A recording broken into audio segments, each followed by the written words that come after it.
The Mayor's committed to ending rough sleeping by 2030. Could you provide the committee with a bit more detail on how he's going to achieve this? Absolutely. So, as I said, this is going to need to be a partnership approach.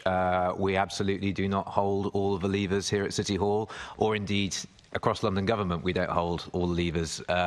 So we'll be working on this with London councils, with our charity partners, and crucially with the government as well. And the plan of action will be, I think, sort of the key component, the key early component in setting out how we are going to do this. But it is going to take a big collective effort, and we are going to have, as we've discussed already, more of a focus upstream on prevention. Obviously, we still have to have a focus on helping people off the streets when they are on the streets, and we don't want to detract from that. But I do think we need to be looking at what more we can do upstream to stop people from ending up on the streets in the first place. Yes, everything that Tom has just said.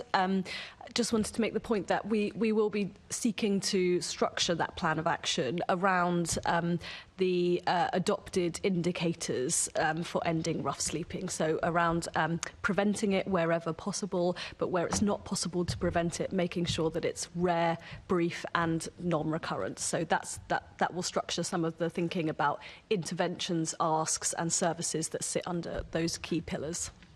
It's also worth noting as well, in terms of how we go forward with this and the services that we commission. In London, we have the best data in the country, if not the world, on rough sleeping through our chain database. And we will, very much be ensuring that the data from that is informing the kind of services that continue to inform the kind of services that we commission. Yeah, thank you. And coming off the back of that, are there any new measures coming forward, and do you have a timescale for these you can share with the committee? Yes, so the Mayor has committed to expanding the network of No Second Night Out hubs. Also, I think we're possibly transitioning that to calling them ending homelessness hubs.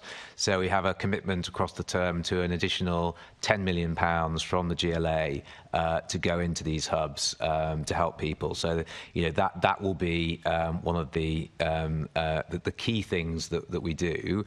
But beyond that, I think that in terms of the services that we look at commissioning going forward, a lot of that will be dependent on the plan of action and on the outcomes of this work that we're doing with London councils to determine what sits where, essentially. Where does the GLA add value, and where do boroughs sit?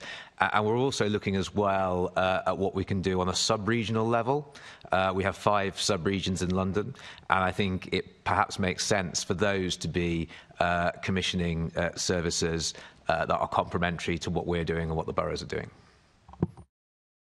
Thank you. And then finally, for me, before I hand back to the chair, thinking specifically about homelessness caused by Section 2021 notices. You'll no doubt be aware about the case in my constituency. It came up with County House. Can you just provide reassurances that conversations are happening with other providers in this scheme to make sure there aren't any repeats of this as other schemes come to an end? It's certainly the only example that I'm aware of. It's obviously deeply, deeply unfortunate. I will be responding to your letter, of course. I wrote to Hyde as soon as I became aware of the situation and impressed upon them what my expectations are regarding supporting the people who unfortunately will be made homeless. And yes, I'll be responding to your letter shortly.